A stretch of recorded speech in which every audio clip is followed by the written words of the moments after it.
एक बार की बात है। एक राजा था।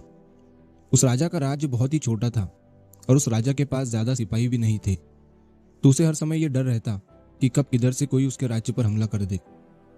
तो एक बार वो राजा जंगल के रास्ते से अपने महल की तरफ जा रहा था।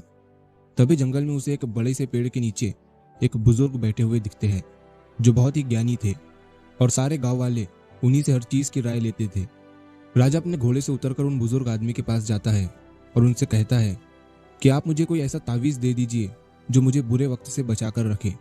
ये सुनने के बाद उन बुजुर्ग आदमी ने राजा की तरफ मुस्कुराते हुए देखा और कहा कि मैं तुम्हें कोई ऐसा तावीज या कोई ऐसी चीज नहीं दे सकता हूँ जो तुम्हें बुरे वक्त से बचा कर रखे, लेकिन मैं तुम्हें एक ऐसा तावीज दे सकता हूँ कि जब तुम पर कोई मुसीबत या बुरा वक्त आ जाए तो उस तावीज को खोलने के बाद वो तावीज तुम्हें उस मुसीबत से लड़ने में मदद कर सकता है। लेकिन याद रखना, इस तावीज को तभी खोलना जब तुम पर चारों तरफ से मुसीबत आ चुकी हो और तुम्हारा समय बहुत खराब चल रहा हो और तुम्हारे लिए सारे दरवाजे बंद हो चुके हो। तब तुम उस तावीज को खोलना, तुम्हें उस मुसीबत से लड़ने की हिम्मत मिल जाएगी। राजा उस तावीज को लेकर वहां से चला गया। कुछ समय बीतने के बाद उस राजा के राज्य पर कुछ लोगों ने हमला कर दिया। राजा को पता था कि ये उसके साथ एक दिन जरूर होगा। राजा ने अपने सैनिकों को तैयार किया, लेकिन उस राजा के पास ज्यादा सैनिक नहीं थे और इसीलिए वो ये जंग हार गया। लेकिन किसी तरह से राजा एक घोड़े पर बैठकर वहां से अपनी जान बचाकर भाग निकला और वो जंगल के अंदर एक गुफा में जाकर छुप गया।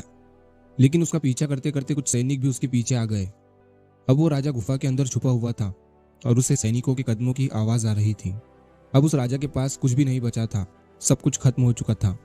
तभी उसे उन बुजुर्ग का दिया हुआ तावीज अपने गले में नजर आता है। उसने बड़ी ही उम्मीद के साथ उस तावीज को खोलकर देखा। उस तावीज के अंदर उसे एक चिट्ठी दिखी जिस पर लिखा हुआ था कि ये वक्त भी गुजर जाएगा।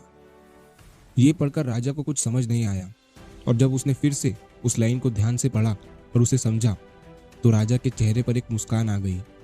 मान लो उसे कोई सहारा मिल गया हो। और फिर उस राजा ने एक गहरी सांस ली और उसने उन सैनिकों का मुकाबला किया और वहां से बच निकला और दूसरे मुल्क में जाकर फिर से उस राजा ने अपनी सल्तनत कायम की।